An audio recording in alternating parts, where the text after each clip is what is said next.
Hi నమస్తే. రాష్ట్ర వ్యాప్తంగా సంచలనం రేపుతున్న తీర్మార్మల్ అన్న ఆఫీస్ పైన దాడి రాష్ట్ర వ్యాప్తంగా ఓ సంచలనం రేపుతుంది. బీసీ వర్గాల్లో ఆందోళన రేపుతుంది, అలాగే ఆలోచన కూడా రేకెత్తిస్తుంది. అలాంటి ఈ దాడిలో తీర్మార్మల్ అన్న ఆఫీసు స్వయంగా మనం చూడడం జరిగింది. ఎక్కడ చూసినా రక్తంతో కూడిన రక్తపాతమే ఉంది. సో అలాగే ఇప్పుడు మనం చూస్తున్నాం తీర్మార్మల్ అన్న చేతికి కూడా గాయమైంది. అలాగే ప్రభుత్వ ఆసుపత్రికి వెళ్ళి తను చికిత్స కూడా తీసుకొని వస్తున్నాడు. నమస్తే అన్న. ఏందన్న పరిస్థితి ఏంది అసలుకి? ఇంత దాడికి ఒడిగట్టాల్సిన పరిస్థితులు ఎందుకు దాపురించినాయి? బీసీలు పార్టీ పెట్టొద్దు కదా. ఇక్కడ అగ్రవర్ణాలకు ఎంతసేపు బీసీలు అగ్రవర్ణాల దగ్గర అడుక్కొని తినాలి, వాళ్ళ కింద బిచ్చగాల లెక్క బతకాలి. కాబట్టి బీసీలు పార్టీ పెట్టొద్దు కదా. బీసీలు పార్టీ పెడతా అంటే దాడులు చేస్తారు, హత్యలు చేస్తారు, హత్యాకాండాలు చేస్తూ ఉంటారు. కొన్ని దశాబ్దాల నుంచి కొనసాగుతుంది ఇదే కదా. బీసీల మీద దాడులు చేయడం వల్ల బీసీ ఉద్యమాలు ఆగిపోతాయి. తద్వారా మేమే దొరలము, పెత్తందారులము, మేము అధికారంలో వచ్చి పరిపాలించవచ్చు, వీళ్ళని బానిసలుగా చూడవచ్చు అనేటువంటి ఒక ఆలోచన వాళ్ళది. అసలు మీరు అన్న పదం ఏంటి? ఆ పదానికి ఇది పెద్ద లెక్కేం కదా. పదం ఉత్తదే అనేది అందరికీ తెలుసు. సహజంగా తెలంగాణ రాష్ట్రంలో మన సోదరులలో, మన నాయ బ్రాహ్మణులు, మన రజకులు, మన గౌడ్లు, మన పద్మశాలీలు, మన ముదిరాజులు, మన యాదవులు, మన కురుమలు, మన గోళ్ళలు, ఇట్లా మన ఎంబీసీ కులాలు ఇవన్నీ ఉన్నాయి. సాధారణంగా మన సంస్కృతి వేరుంటుంది. వెలమ దొరల సంస్కృతి వేరుంటుంది, దొరలు దొరసాల సంస్కృతి వేరు, బీసీల సంస్కృతి వేరు. ఇక్కడ మనం మాట్లాడుకునేటువంటి భాష ఏదైతే ఉందో ఆ భాష వాళ్ళకి ఎట్లా, వాళ్ళ సంస్కృతి ఎట్లా తెలుస్తుంది ఆమెకు? ఆమె దొరసాని కదా. దొరసాని ఇళ్ళకే వచ్చిన ఆమెకు మన మంగళోళ్ళ భాష, మన సాకలోళ్ళ భాష, మనం మాట్లాడుకునేటువంటి మన అమలకలు మాట్లాడుకునేటువంటి భాష సంస్కృతి వాళ్ళకి ఎట్లా తెలుస్తుంది? తెలియదు కదా. అందుకోసమే ఇవాళ ఆ పేరుతో తీన్మార్ మల్లన్న మీద హత్యాయత్నం చేయాలి, దాడులు చేయాలనేది గత కొంతకాలం నుంచి వాళ్ళ కుటుంబం పెట్టుకున్నటువంటి లెక్క, ఒక కుటుంబం పెట్టుకున్నటువంటి లెక్క. ఈ సందర్భంలో కల్వకుంట్ల కవిత గారు తీన్మార్ మల్లన్న మీద దాడి చేయాలని ఒక కల్పితమైనటువంటి కట్టుకథతో వచ్చి బీసీలను అంతా డైవర్ట్ చేసి బీసీ ఉద్యమాన్ని లేకుండా చేయాలి అని చెప్పి ఆమె ఆలోచన. ఇలా కల్వకుంట్ల కవిత గారికి బీసీ ఉద్యమానికి ఏం సంబంధం వెంకట ఇక్కడ చెప్తా ఉన్నా. 2019లో బీసీల దగ్గర ఉన్నటువంటి 10% రిజర్వేషన్ గుంజి 33% రిజర్వేషన్ బీసీలకు ఉంటే దాన్ని 23%కి తెచ్చినటువంటి కేసీఆర్ బీసీల నోట్లో మట్టి కొట్టి బీసీల తట్టికాడి నోటికాడి బుక్ ఎత్తుకపోయినటువంటి కేసీఆర్ ఆయనకు ఆమె బిడ్డే. ఆయన అడిగినావా మీ నాయనని బీసీలకు అన్యాయం చేస్తున్నావు అని? ఎందుకు అడగలేదు? మా విద్యార్థులు, మా బీసీ విద్యార్థులకు, మా పేద వర్గాలకు ఇవాళ ఉద్యోగాల విషయంలో, విద్య విషయంలో ఈడబ్ల్యూఎస్ కంటే ఎక్కువ మార్కులు వచ్చినప్పటికీ మాకు ఉద్యోగాలు, విద్యలు రాకుండా చేసినటువంటి దానికి కారకుడు ఎవరు? కల్వకుంట్ల చంద్రశేఖరరావు కదా. అడిగినావా మీ నాయన ఎప్పుడన్నా? కవిత మాట్లాడాలి ఇప్పుడు ఏమని? ఎస్, బీసీలకు మోసం చేసింది కేసీఆరే. 33% రిజర్వేషన్ నుంచి 23% రిజర్వేషన్ తీసుకొచ్చింది మా నాయన్నే. మా నాయన బీసీల ద్రోహి అని ప్రకటించాలి. ఆమె ప్రకటించాలి ఆ మాట, ఆమె ప్రకటించాలి. ఇది గతం నుంచి ఇదొకటి. 2014 నుంచి 2018 దాకా మంత్రివర్గంలో ఒక్క మహిళ లేకుంటే సప్పుడు చేయనటువంటి కల్వకుంట్ల కవిత ఇవాళ మహిళా లోకానికి ఈమెకేం సంబంధం అన్నట్టుగా, అవినాభావ సంబంధం అన్నట్టుగా మాట్లాడుతూ ఉంది. కల్వకుంట్ల కవిత గారికి ఇంట్లో పంచాయతీ, ఇంట్లో నాన్న దగ్గరనే ముఖం జల్లలేక, వాళ్ళ అన్న దగ్గర ఆమెకు మార్కులు లేక, ఇంట్లో ఎవరు పట్టించుకోక రోడ్డు మీదకి వచ్చి బీసీ ఉద్యమం పేరుతో ప్రజల మీద దాడులు చేస్తాం, ఇంకోటి చేస్తామని చెప్పి మాట్లాడితే చూస్తూ ఊరుకోవడం. అంటే బీసీ ఉద్యమాన్ని హైజాక్ చేసేందుకే తను తీన్మార్ మల్లన్న పైన దాడి చేయించిందని అనుకోవచ్చు. ఆమె వెలమ దొరసాని, ఆమెను మా బీసీలు ఎందుకు నమ్ముతారు? ఇదివరకు దళితులు నమ్మితేనే వెలమలు ఏం చేస్తారో తెలుసు కదా. రాష్ట్రంలో పిడికేడు మంది లేనటువంటి వాళ్ళు మమ్మల్ని ఏం చేయగలుగుతారు? మమ్మల్ని ఏం పరిపాలించగలుగుతారు? సరిపోదా బీసీలకు చేసింది?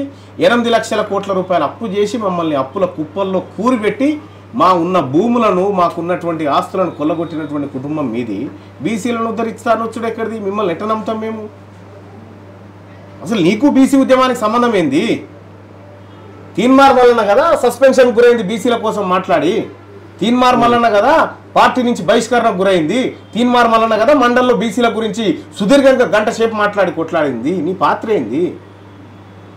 ఇవాళ తెలంగాణలో మా అమ్మలక్కలు, మా బీసీలు, మా ఎస్సీలు, మా ఎస్టీలు ఆడుకునే బతుకమ్మను హైజాక్ చేసి, బతుకమ్మకు డీజే డ్యాన్సులు జోడించి మా సంస్కృతిని చిన్నాభిన్నం చేయాలని చూసినావు కదా. అంటే బతుకమ్మ నేనే ప్రపంచవ్యాప్తంగా పేరు తెచ్చిన అనేది కూడా అంటుంది కదా. అనుకుంటారు వాళ్ళు సహజంగా. కానీ ఇదే వెలమ దొరలు మా బీసీ మహిళలను పరకాల కాడ, బైరాన్పల్లి కాడ మా మహిళలను బరివాతల బతుకమ్మలు ఆడిచ్చిన జాతి వాళ్ళది. వాళ్ళు బతుకమ్మలకు ఎట్లా అంబాసిడర్ అవుతారు? మా సాకలోళ్ళ తల్లి బతుకమ్మకు అంబాసిడర్, మా మంగళోళ్ళ తల్లి బతుకమ్మకు అంబాసిడర్, మా ఒడ్లోళ్ళ తల్లి మా బతుకమ్మకు అంబాసిడర్. మా వాళ్ళు కదా అంబాసిడర్. నీకేం సంబంధము? నీకు మా సంస్కృతి ఏం తెలుసు? మా సంస్కృతిలో మాట్లాడే భాష నీకేం తెలుసు? బెంజి కార్లలో తిరిగేటువంటి మీకెట్ట తెలుస్తుంది?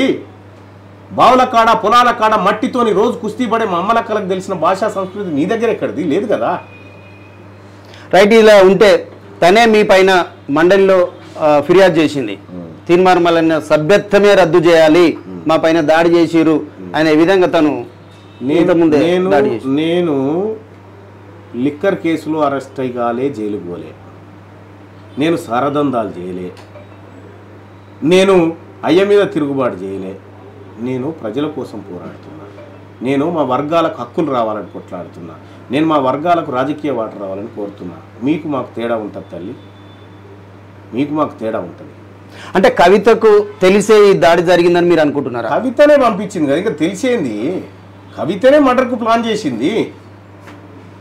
కల్వకుంట్ల కవిత గారే ఈ మర్డర్కు ప్లాన్ చేసింది, మానిటర్ చేసిందంతా ఆమె. మీరు అంటే ఏం డిమాండ్, రేపు ఏం నిర్ణయం తీసుకోబోతున్నారు, ఏం కార్యాచరణ ప్రకటించబోతున్నారు? ఒకటి, మేము చట్టబద్ధంగా న్యాయబద్ధంగా ఈ ప్రభుత్వం ముందు ఫిర్యాదు ఇచ్చినాం. ఈ ప్రభుత్వం చర్యలు తీసుకోవాలని చెప్పి ప్రభుత్వం కూడా చెప్పినాం. కాబట్టి చర్యలు తీసుకుంటారని నేను నమ్ముతా ఉన్నా. ఇప్పుడు కల్వకుంట్ల కవిత గారు కొట్లాడి ఆమె ఇంకేదన్నా ఏది, కల్వకుంట్ల కవిత గారి వల్లనే 42% రిజర్వేషన్ బీసీలకు వచ్చేసింది అనేటువంటి కలర్ చెప్తా ఉన్నారు. తెలంగాణ సమాజానికి తెలియదా ఎవరు ఏం చేసిరనేది?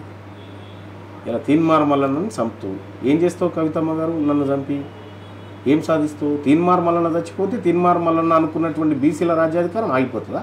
అంటే మహిళల్ని కించపరిచే విధంగా తీన్మార్ మల్లన్న మాట్లాడుతుండు. మాకు లేదది, మేము గౌరమ్మ లెక్క భావించుకుంటాం. మా గౌరమ్మ ముందు డీజే డ్యాన్సులు పెట్టి అపహాస్యం చేసింది నువ్వు. మా ఆడతల్లులను బరివాతల బట్టలు ఇప్పించి బతుకమ్మలు ఆడించిన జాతి మీది. మీరు మాట్లాడతారా మా గురించి? మీకేం సంబంధం? అలాగే అంటే మీరు ముఖ్యమంత్రి గారికి ఏం డిమాండ్ చేశారు? ప్రభుత్వానికి, రాష్ట్ర ప్రభుత్వానికి ఏం చెప్పారు? ప్రభుత్వం చూస్తూనే ఉంది వాళ్ళ అరాచకాలు, వాళ్ళ ఏది దౌర్జన్యాలు చూస్తూనే ఉంది. ఇప్పుడు కల్వకుంట్ల కవిత గారు ఇంట ఎవరు ఉంటారు అనేది అర్థమైపోయింది. సీసీ కెమెరాలు ఎత్తుకపోయారంటే ఎవరు ఎత్తుకపోతారు?